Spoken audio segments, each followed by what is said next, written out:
As we continue our walk through the wilderness with the Lord this morning, we're wrapping up our series.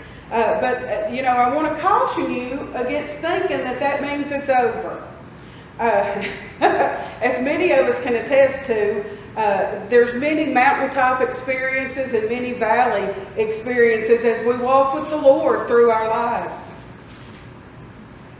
We started the series looking at our weapons of warfare, and I'm still going to preach on the whole armor of God. I'm not going to tell you when, so come every Sunday in anticipation of hearing that series.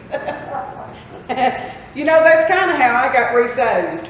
I talked Donna into going to watch her mother preach. I probably told this story. And then the regular preacher, the senior preacher, preached that day, and he started out with, you want to know how to get your stuff back from the devil? Well, I was hooked.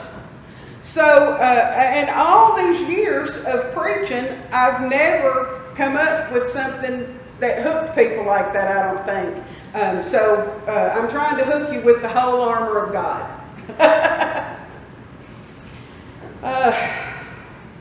We had seen that we don't, the weapons of our warfare are our strength in God and not in ourselves. It's not natural weapons.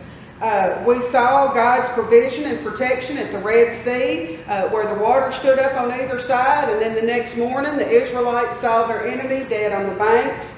And then we saw last week how we're called to community, and none of us fully embrace the promise of God and the rest of God until we're all resting and we've all received our inheritance. And so I brought out that means that we have to work for the kingdom of God and to bring more people into relationship with Him. And so today we're going to go back to Exodus and see once again God's miraculous care of the people. So in Exodus 17, 1 through 7, it says, "From the wilderness of Sin, the whole congregation of the Israelites journeyed by stages as the Lord commanded. They camped at Rephaim, but there was no water for the people to drink. The people quarreled with Moses and said, 'Give us water to drink.' Moses said to them, 'Why do you quarrel with me? Why do you test the Lord?' But the people thirsted there for water, and the people complained against Moses and said, 'Why did you bring us out of Egypt to kill us and our children and livestock with thirst?' So Moses cried out to the Lord, 'What shall I do with these people? They are almost ready to stone me.' The Lord said to Moses, 'Go on ahead of the people and take some of the elders of Israel with you. Take in your hand the staff which you struck the Nile and go.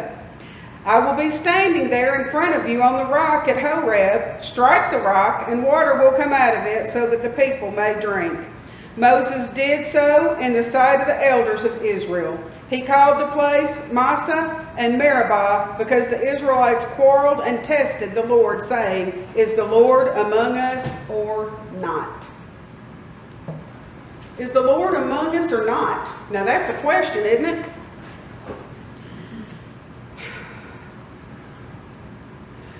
Our responsive reading this morning asks us to remember what God has done and what He's doing in our midst right now. It encouraged the people to teach what they had experienced through God to the next generation, and then that generation was to teach to their children.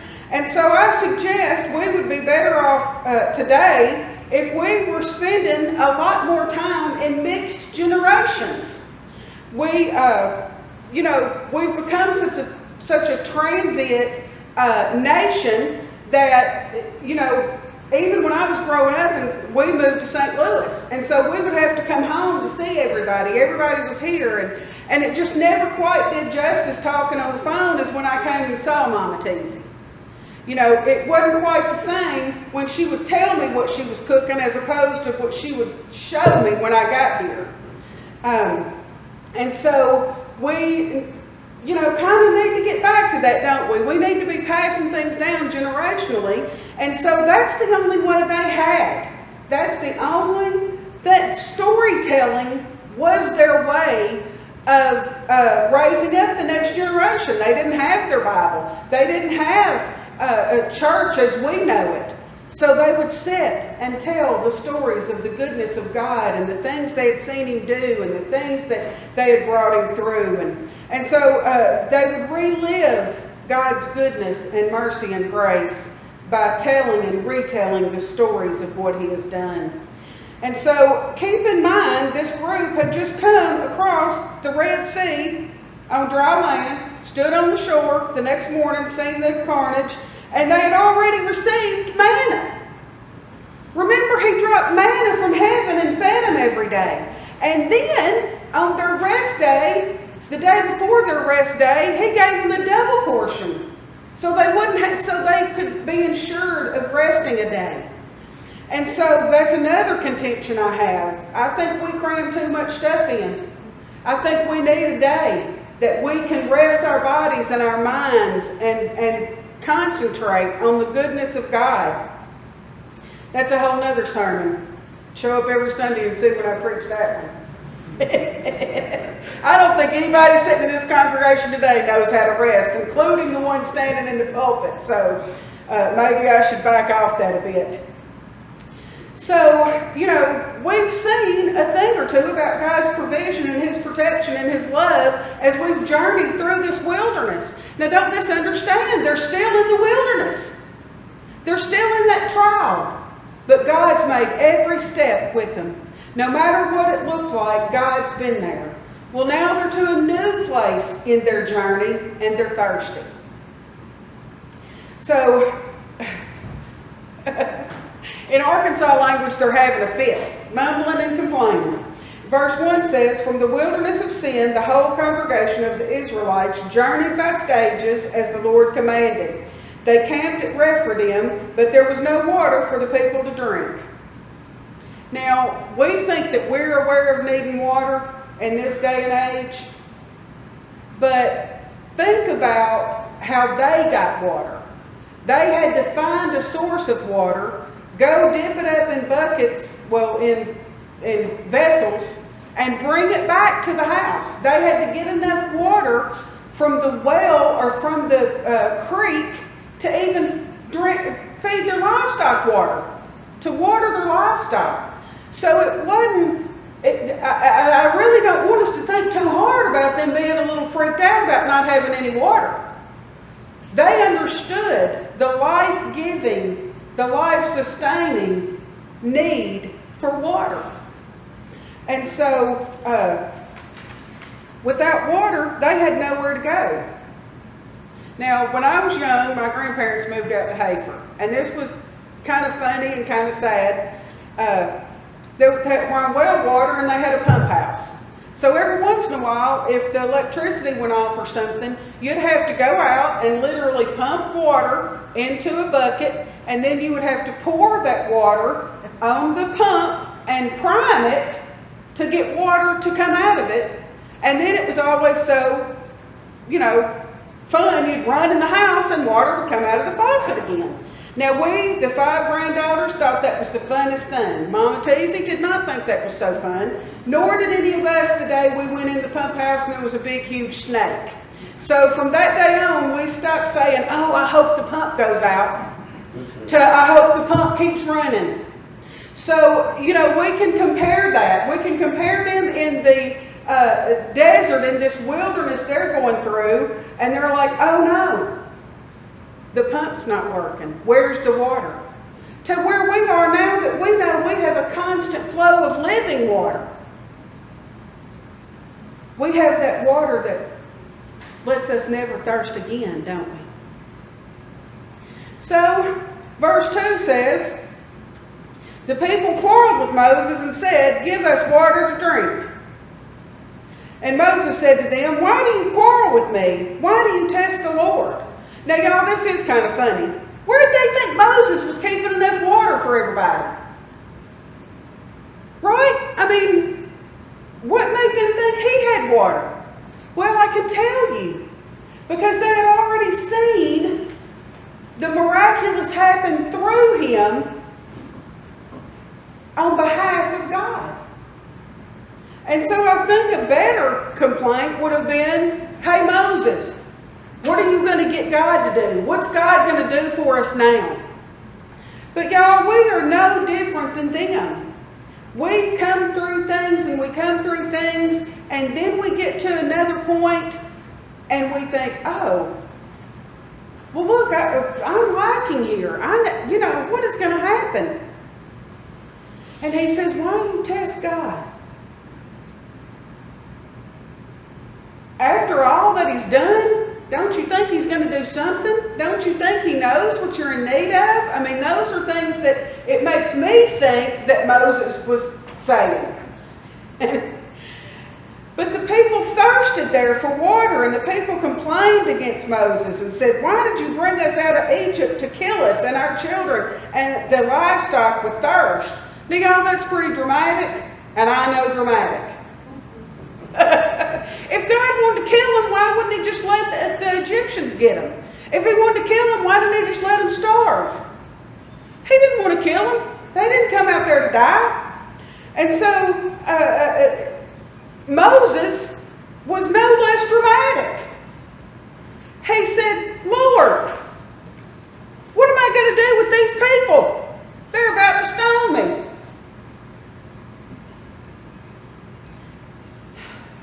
I would have thought that he would have had a different approach as well, y'all. After all that he had seen the Lord do, after all that he had heard the Lord say for him to do,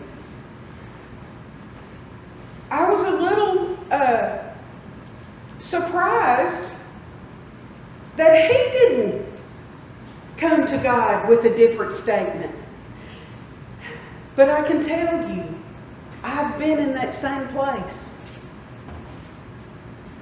God, I've prayed for this. I've prayed for this for 15 years. When is it going to happen? I've done all I can do. God, where are you? But I saw him move in that prayer. I've seen fruit from the life that I was praying for. He was there all along. I was just impatient. So then in verse 5, he says, go on ahead of the people and take some of the elders of Israel with you. Take in your hand the staff which you struck the Nile, and go. Y'all, we cannot miss. The promise requires obedience. We've talked about obedience throughout this whole wilderness trek. We're still talking about obedience today. Verse 6 says, I will stand there in front of you on the rock at Horeb. Strike the rock and water will come out of it so that the people may drink. Moses did so in the sight of the elders of Israel. God provided once again.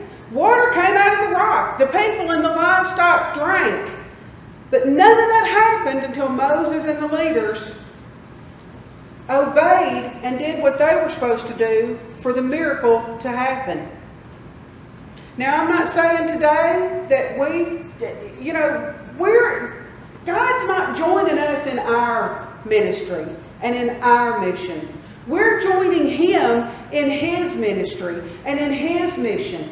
And so as he tells us, now look, I mean, if he hadn't already raised up the staff and split the Red Sea, if manna hadn't already fallen from the sky, it would have seemed a little odd to say, hey, go strike the rock and water's going to come out.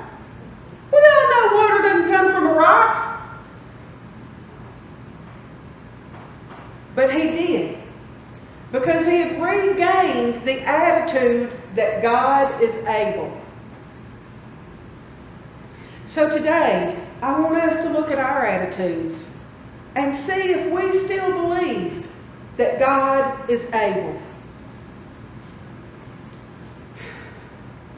God was meeting them there at the point of their obedience.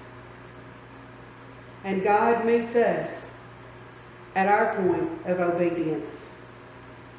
He met their need, and he'll meet ours. Verse 7 says, he called the place Mezah and Meribah, because the Israelites quarreled and tested the Lord, saying, Is the Lord God among us or not? Now, the translation of those two names is testing and quarreling. Y'all, I don't want the place where I meet God to be called the place of testing and quarreling.